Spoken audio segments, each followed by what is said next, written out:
भयकथा अलवणी कोकणातल्या डोंगररांगांमध्ये वसलेलं एक लहानसं गाव. नाव अलवणी.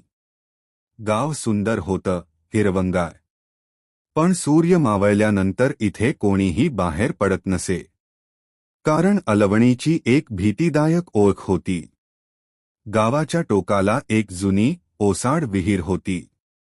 गावकरी तिला म्हणायचे, हाक मारणारी विहीर. असं म्हणतात की अमावास्येच्या रात्री त्या विहिरीतून कोणीतरी हळूच हाक मारतं, ये, इथे ये. एके दिवशी शहरातून आलेला अमोल अलवणीत राहायला आला. गावक्यांनी त्याला इशारा दिला, रात्री विहिरीजवळ जाऊ नकोस. अमोल हसला. या सगळ्या अंधश्रद्धा आहेत. अमावास्येची रात्र आली. चारही बाजूंनी अंधार. वायाची सुसाट गती.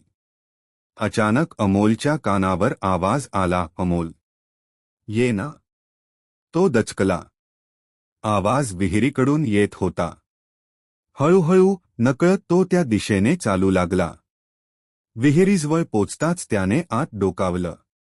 आणि त्याला स्वतःचाच चेहरा दिसला.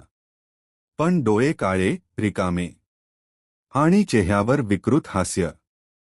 त्या प्रतिबिंबाने कुजबुजलं, आता तू माझा आहेस. दुसऱ्या दिवशी सकाळी अमोल कुठेच दिसला नाही. फक्त विहिरीजवळ त्याचे चप्पल. आणि त्या दिवसापासून अलवणीच्या विहिरीतून एक नवा आवाज येऊ लागला, ये, इथे ये. कारण अलवणी कधीच कोणाला सोडत नाही.